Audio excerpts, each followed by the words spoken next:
Angela would have to take me with her, and she would cut out of school or be smoking in the schoolyard, and then I would go home. Of course, I was 6 years younger than her, and I would tell my mother, Angela's smoking. And listen, not everybody's going to agree with my decision. I can give a fuck less. You're in that position, it's you who got to face it, then you do what you need to do. Little Ciancolini, he gets to the jail and steal cars from Maryland and take them to Delaware to a chop shop.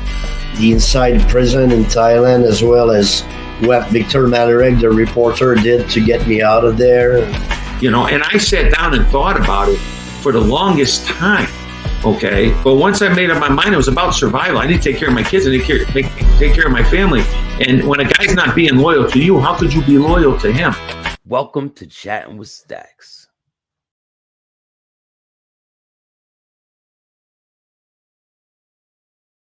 Welcome to another episode of Chattin with Staxx. I'm your host, Bill Staxx, and today, got Convict Inc. The day after I got high, I literally was going to meet like a guy that was a really good jailhouse lawyer that was going to teach me the ropes, wanted to. And there was the fork in the road where if I went to the right, I can get high. And if I went to the left, I can go to the library. And I went right.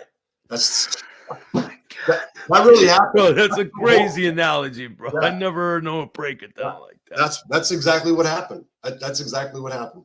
And it took me a long time to start on the road. Yeah, I just took the shortcut. Yeah, man. So I didn't look back. I started doing my own stuff. Learning.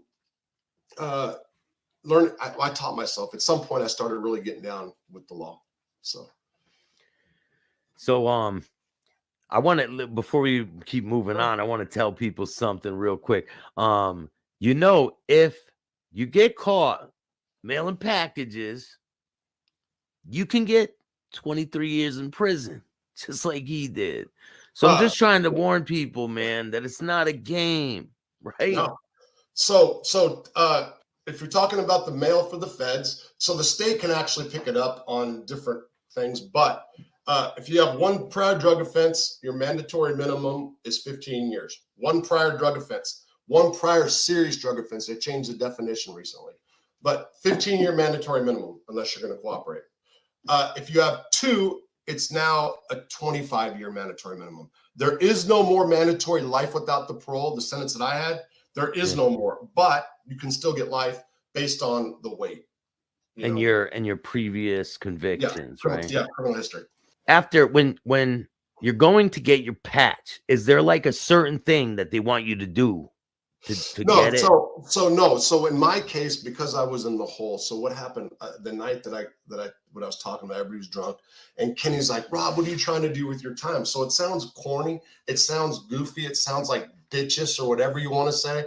I fucking agreed to get tipped up when I was shit-faced drunk on a dude that was saying, what are you trying to do with your time, cracker? And the tier was full of dirty white boys and affiliates and bloods from California. So I knew all these bloods from California, Zulu, Monster, they were all here and they were cracking up. They were cracking up at us, We were fucked up drunk. We'd been drinking all day. So yes, I agreed. And the next day, I'm going to tell you something. I looked at my cellie, Dusty, because I looked at Dusty when Kenny was like, tell us now, Rob, what are you trying to do? You with us or you against us? Pulling all that shit. You know what I mean? Yeah. And I looked at Dusty. He's like, Rob, you got to do what you got to do. He was like kind of laughing. Next day I woke up and I looked at him and I said, really? Did I just really say that? So anyway, went to the rec cage. A couple of them fucking slapped me around. Not slap, but, play, fight, whatever. But I knew I was next up. I was next up for something that was supposed to, the big thing that was going to happen or whatever. That's what it was. And that really, it didn't even really come up that way until Lewisburg, like a year and a half later or whatever. I did other stuff, but it wasn't related just to you have to do this because this is what you're supposed to do. That wasn't. When an issue came up, I said I'll do it and I'll do it by myself. That's what happened. So, yeah. Yeah, I've done some pretty grimy shit in prison to, the dumping water in people's TVs and shit. Oh yeah, all that. You mix salt water and you mix salt in the water and then you pour it in any electronics. It'll fry the electronics right when they turn it on. And there was a bunch of things like that we used to do to people. Some people used to get their heads smashed with the TV. Oh, for sure. It all depended on what you... TV, man. That's like, if you're trying to stay out of trouble in prison, hear me, people. If you're trying to stay out of trouble in prison, stay away from TVs. Just stay out of the TV room. Really. I mean, that's because, I mean, so much shit goes on. And then you're just watching something. Maybe you're by yourself. And then someone... Even the chairs, man. The chairs. You get in a fight over the chair, man. Yo, you got my chair. That's the state's chair. Blah, blah, blah. And then the fight starts, you know. Yeah. Yes. So when you were in there, have you dealt with the guards fucking with you? And what kind of corruption did you see in the guards aspect of your sentence in Leavenworth? Wow. Well, in Leavenworth, it was... well, you're saying as far as corruption. So, I mean, you know, they'd roll SORT teams that they shouldn't and do some foul stuff to people. Like, I know there's guys that were four-pointed that claim that they got flashlights stuck up their asses and stuff like that, and the guards were going to back them up. Of course, you always got guards that somebody can turn, you know, at the right time for the right reasons. Maybe somebody's hit financially, you know, their bills messed up. I know several times where females have come running to people. I don't know what I'm going to do. I had a boyfriend and he ran off and screwed my credit card up, and I've got a kid and blah, blah, blah. Well, I can help you. Just bring tobacco. You know? I mean, bring a cell phone. You get $1,000 for a phone. So I would say, so Leavenworth, as far as a club of people that were really like bad and dangerous as far as the guard, it would probably have to be Lewisburg. I don't, you know, every prison you hear about the cowboys in Florence, and you know, these California had these cops that did this. So I'm sure it's like that. They're the real gangsters. Everybody, you know, you can put a patch on, you can have an organized crime family. The real gangsters, the people that work for the federal government in positions of power, like because they have unlimited funds, they have unlimited resources. They got jackets. You can't beat them, man. You can't beat them. You can't. Lewisburg was really tough, and man, I look back on it because I remember some black dudes that I know used to say, "Man, these cops are all racist." And being white in prison, I used to hear that so much. You got desensitized, so I'd stop believing it. But they are looking back, man. I've seen cops go to black dudes and say, "Hey, you N-word," you know, it's like just. I've now realized like how bad in some situations it really was. Yeah. And I will say this, I'm going to throw this out there real quick. So I was at Butner too. Butner has a lot of black officers. Butner had a lot of really good officers, good people. There were some black guards that were pretty cliquish that didn't like Whitey. You know what I mean? So that works. Yeah. It does, you know. So now this is a unique question I got to ask you, man. Okay. Sure. Have you, because I got a lot of white friends who dabble in gangs and all that type of stuff. Have you seen any white dudes going into prison who were dealing with the gangs, and what type of situation was the outcome? Wait, no, I don't understand the question. You mean, go ahead. Like, say a white dude's in a gang. Mm-hmm. White dude goes to prison and he's representing this gang, and they're like, "Nah, you're not going to do that here." Anything like that? No, but like, are you talking about like white guys that have been in like multicultural gangs, like on the street? Okay, so prior to, there were some guys, but just some guys that like went to Terre Haute and stuff, that they really weren't doing too much gang stuff in prison. You know what? So they really weren't, you know, they weren't trying to run nothing, but they were in gangs from the street and stuff like that, you know? Yeah. So when I first came to prison in the feds, if you were white and you were trying to run black from, let's just say, the Midwest all the way to the West Coast, you had a problem. Like, yeah, if you were trying to be a Crip or a Blood and you were white. I remember going to Lewisburg, and there was a white kid from Maine who was rapping, and it was like shocking.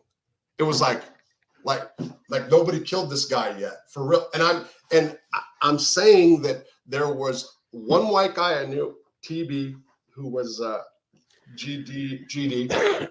He's white, but he's from the hood, and he ran, and that's who he is, you know.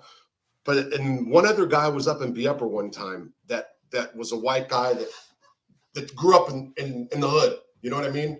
Acted black and and he got away with it, but a lot of other times it just didn't happen, man. I said it before on my show and got like, you know, I'm telling you, up until I went to Lewisburg in 2003, I had never really seen that. Now, having said that, our culture, because of the hip hop culture starting back in the day, whites, you know, 35 and under, I'm throwing the number out there, will not be so prejudiced, racist, and can identify with the black culture easily because they grew up on those kind of videos and stuff. That's not good, bad, and I'm just making a statement the way I see it, you know. And I do believe that if you really want to go down that road, and I'm going too far off, I believe that the hip hop culture caused the explosion of gang activity all over, white gangs, black gangs. And I'm not saying because of me, I was in a gang, the Dirty White Boys, started off as a softball team, became a white prison gang in the feds, blah, blah, blah. But there's so many freaking gangs now, white gangs, and the white guys in the gangs wouldn't act like I would say white back in the day. You know what I mean? Yeah, yeah. And that's not a good thing or a bad thing. It's just, it is. It's kind of like gangsters, like they're gangsters, like they're a bunch of white gangsters, but they're talking a certain type of way, and they're carrying themselves a certain type of way. Sack, those dudes actually were white bloods out of Salt Lake City, and they became this big white supremacy gang in the feds. They evolved, whatever. I'm just saying, but they came from that culture, you know, that Yo MTV rap culture. I'm just saying. Yo, Billy Bruce asked him about Pinot and Billy Bruce selling Lewisburg. Billy Bruce. Okay, so he wants to be thrown in there. Billy Bruce was my cellie for a long time. Billy Bruce. Shout out to Billy, man. Billy was actually with me. If you want to say, like, you know, my highlight in prison, like the best times of my prison career, you know, Billy watched me go through that. He saw like one of the biggest stores in the joint, the amounts of money, ticket gambling, and then of course the drugs. And I started going. Oh, so did you had the store? Oh, huge. So what type of shit did you deal with having the store, man? People not paying you. What would happen? Oh, you got to be, well, so there's two ways of doing it. You can be that guy that goes after him, that, you know, takes it personal, or you can just look at it like, okay, you know, you let a person go so far, you know, you can handle it without violence. Now, that's not saying actually at Lewisburg, I only had one real serious issue where it was like, it could have been like ugly, you know, like me and this kid, he just came to prison. He had 40 years. He's from Baltimore. And even though his homeboys didn't like him because he was black, because of the situation, it was going to be bad. You know, and actually one of his Baltimore homeboys stepped in and actually took care of the whole thing. But it was... Said his name was Nate, called himself Theory. Is that what Billy just said? That's what it was. Mm-hmm. Yeah, that's right. That's right. Yeah. Okay, so anyway, so Billy was there and he saw that. He's talking about Pinot. So I started going to the hole for whatever. I got drunk. Somebody told on me for drinking. Actually called the hotline because they owed me a bunch of money. Yeah, they have a hotline. You can call Lieutenant's office. Yeah, so you know the deck of cards. They have the deck with all the missing people and the unsolved crimes. They have it in Connecticut. They have the deck of cards. So the inmates play with the deck of cards, and there's unsolved cases on them. And there's a secret number that you can go on the phone. Call it, and then you get money for it. So that's pretty much what they did to you, right? Well, yeah. So in Terre Haute, they have like Crime Stoppers. Like, you know, here's a number, call, like hotline right for there. Alcohol, though, for drinking. So like, what happened was I ran a freeze out. Freeze out's basically gambling on credit until you hit the number. So we agree on a $500 freeze out. You pay me if you get to $5, or, you know.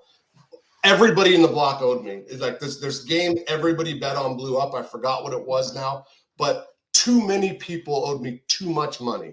And I actually knew when it happened that it was probably going to cause me some problems, because it's just, then people start feeling like, they just start getting mad about it. And then race will come into it. They get mad at you and they owe you money, right? Sure.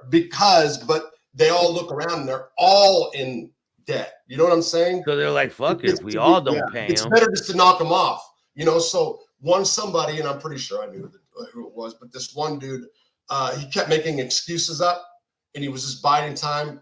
Billy Bruce, it was Gary I'm talking about from Philly. So somebody called. When I went down there, they said, you got called on. Somebody wants you out of that block. So anyway, I go to a dude named Pino, boss of the New Jersey family. Billy knows the name. Pino actually ends up in my cell. I had the best cell on the best tier and the best unit in the prison, for real. Billy can tell you that. Just the view, everything about that cell. I had it hooked up. Pino basically wouldn't move. First he said he was going to, then he just kept spinning me. Then this is a 70-year-old Sicilian guy. Wait, what do you mean he wouldn't move? What he basically was stalling. Like, he wouldn't just leave. You know, like I said, I gave him a week, 2 weeks, 3 weeks, and he wasn't trying to leave is what it came down to. You mean pack his stuff and get the hell out of No, there? I want him to move to a different cell. Find someplace else to go. No, he's an old guy. Oh, just so you can have the cell with somebody that you're compatible with. It was my cell. Like, we played that whole my cell thing. You know what I mean? So it was. And so this is and he's like the boss of a New Jersey family that I didn't really know anything about. But I had like Jimmy Ida, a bunch of mob dudes came to me that liked him and said, hey, he'll do it. He'll do the right thing. Just, give him time. He's never been to prison. He's 70 and he'd never been locked up. So he kept stalling. And then him and Billy got into it. Billy wanted him out. The guy talked a bunch of shit, and there ended up being a fight over that, actually, with Jimmy Ida and a dude named Benny Geritano over that whole Pino incident. Yeah, there was. So I'm going to show you a picture of someone. Sure. And tell me. Let me see if I can get it.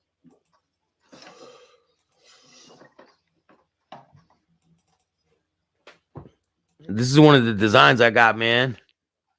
Okay. Organized crime. It's the White House, man. Yeah, that's it. Greg De Palma. Wow. So, Greg. Let's talk about Greg De Palma. Sure. What was it like when you met Greg De Palma? And what larger than life guy. Larger than life. So this is a guy who mobbed up Captain Gambino's, but loved the fact that he was a part of that life and liked the other life, which he had, was all the celebrities. So you hear about all these old time Sinatra, Dean Martin, all these old timers, Joe Namath, they had connections to the mob. Mm-hmm. Most of them had connections to Greg. I think that's safe to say. He was really good friends with Sinatra and Martin and Carlo Gambino.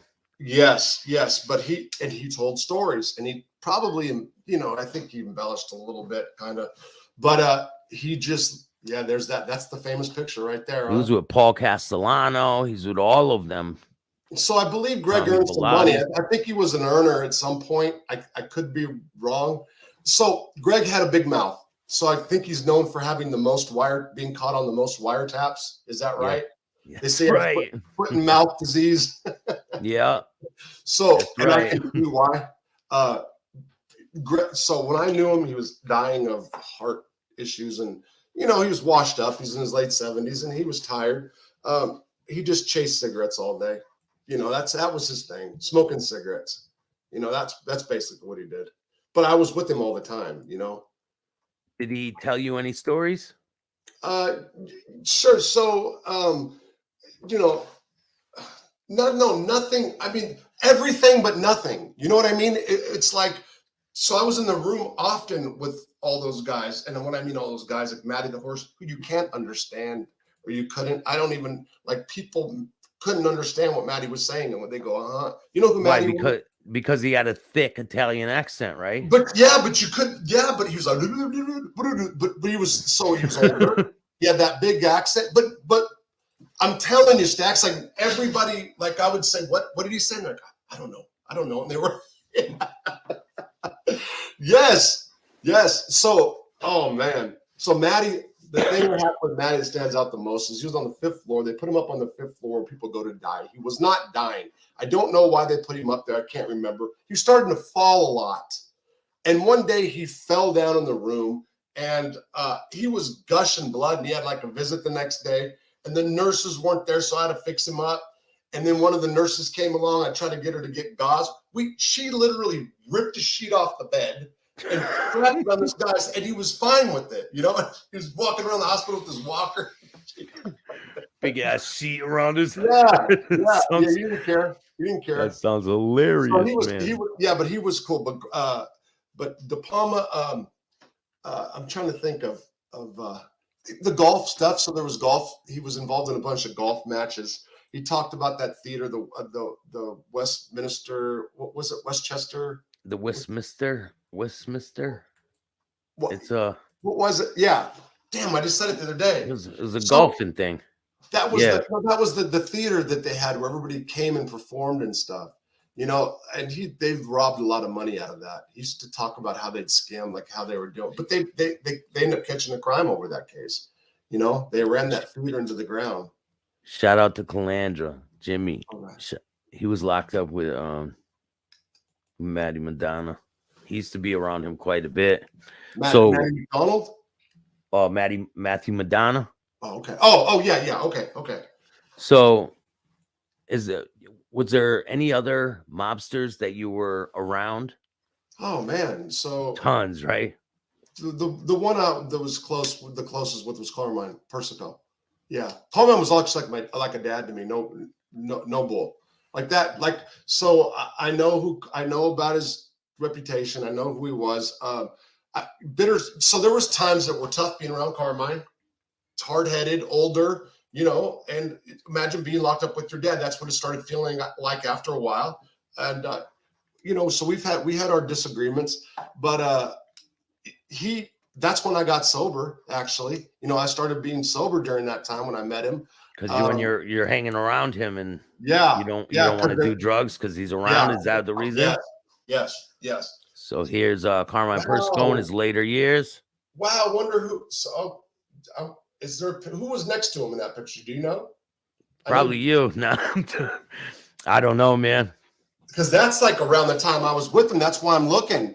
Yeah. That's like, wow. So I never went and took a picture with them. I didn't really I didn't do like a whole bunch of photos, but him and Bernie were going to go do one for me, like specifically to help me, you know?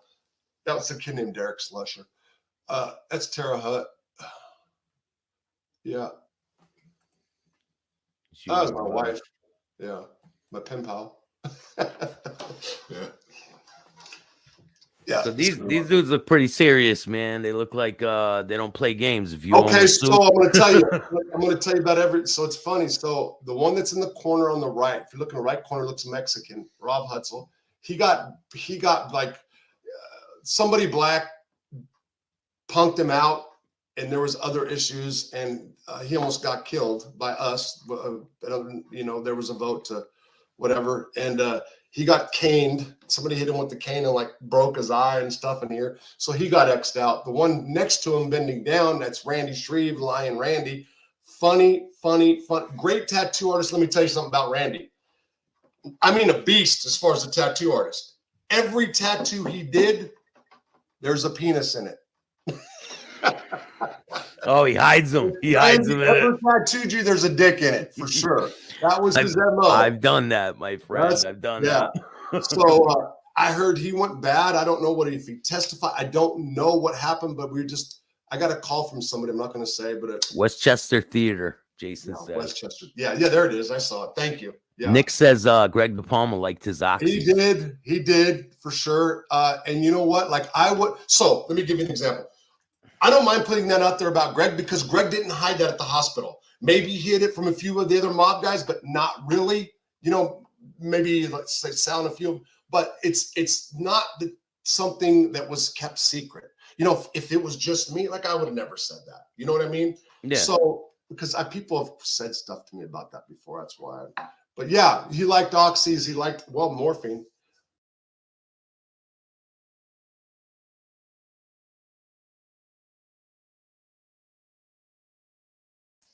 Part 4 is coming soon. Part 4 is coming soon. And don't worry, I got a major show coming up tonight. I think I'm going to make it for 7 o'clock. I got some information about Gene Barillo. So stay tuned, 7 o'clock. Don't be late.